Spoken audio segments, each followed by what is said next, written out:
নিষিদ্ধ ঘোষিত সংগঠন আওয়ামী লীগের নিষিদ্ধের দাবিতে এবং তাদের যে অপতৎপরতা, সেই অপতৎপরতার বিরুদ্ধে বাংলাদেশ জামাত ইসলামী ঢাকা মহানগর দক্ষিণের যে ৮ নম্বর আসনটি রয়েছে, সেই ৮ নম্বর আসনের পক্ষ থেকে এই মিছিলটি অনুষ্ঠিত হচ্ছে। এই বিক্ষোভ মিছিলের নেতৃত্বে যারা রয়েছেন তাদের ভিতরে অন্যতম হলেন ঢাকা দক্ষিণ মহানগরীর জামাতের নায়েবে আমির এবং ঢাকা ৮ আসনের এমপি ক্যান্ডিডেট অ্যাডভোকেট।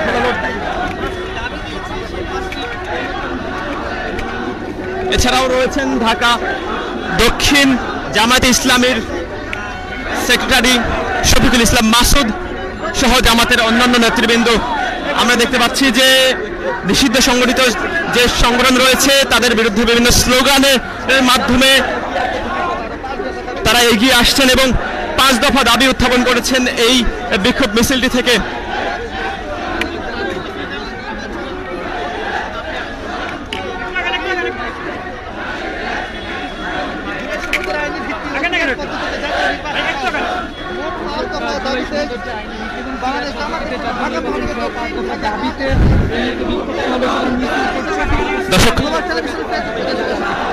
জুলাই সনদের আইনি ভিত্তি এবং পিয়ার পদ্ধতিতে যে নির্বাচনের দাবি, সেই দাবিও তারা এই বিক্ষোভ মিছিলটি থেকে উত্থাপন করছেন। মোট 5 দফা দাবিতে তারা এই বিক্ষোভ মিছিলটিতে অংশগ্রহণ করছেন। আমরা সবাই জানি যে প্রত্যেক দল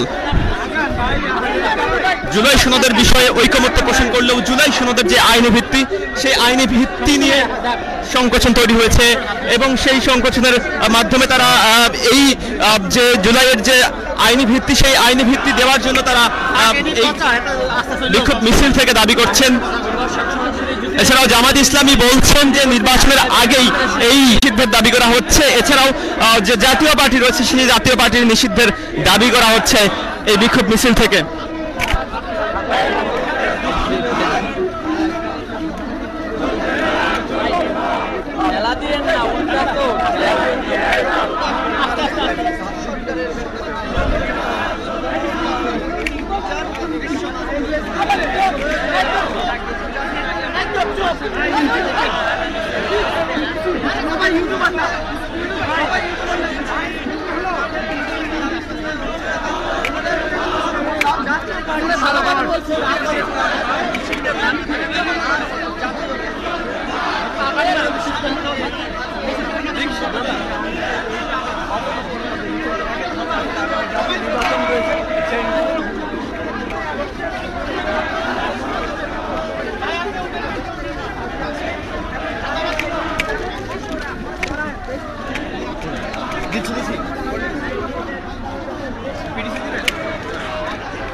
দর্শক, জামায়াত ইসলামী ঢাকা 8 আসনের পক্ষ থেকে যে বিক্ষোভ মিছিলটি অনুষ্ঠিত হচ্ছে, এই বিক্ষোভ মিছিল থেকে যে 5 দফা দাবি,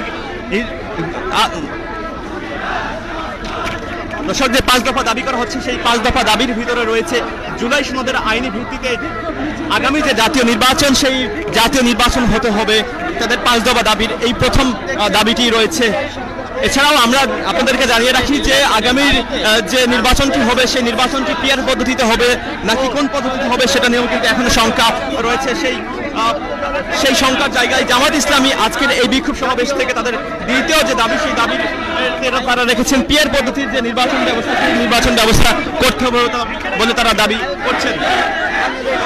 তাদের 3 নম্বর দাবির ভিতরে রয়েছে অবাধ, সুষ্ঠু এবং গ্রহণযোগ্য নির্বাচনের জন্য নির্বাচনের যে লেভেল প্লেইং ফিল্ড রয়েছে, সেই লেভেল প্লেইং ফিল্ড নিশ্চিত করতে হবে। তাদের 4 নম্বর দাবিটি হলো যে ফাঁসিস্ট সহ সকল গণহত্যা যারা ছিলেন তাদের বিচার করতে হবে এবং তাদের সর্বশেষ এবং 5 নম্বর দাবি হলো স্বৈরাচারী যে দল রয়েছে, এছাড়াও 14 দল সহ জাতীয় পার্টির নিষিদ্ধের দাবিতেও তারা এই বিক্ষোভ সমাবেশ থেকে বিভিন্ন ধরনের স্লোগান দিয়ে যাচ্ছেন।